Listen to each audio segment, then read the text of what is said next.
He realizes his own life has no meaning. He's so depressed that he wants to kill himself, but he can't even make up his mind about that. And his true love is forced into religious exile, where she probably dies of a broken heart.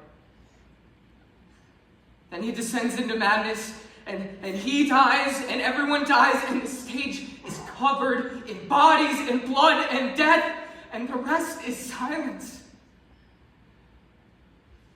You're all left to die, to sleep,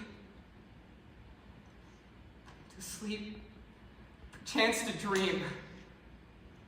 Oh, what good is living when life is so cruel, and my destiny is to be fortune's fool?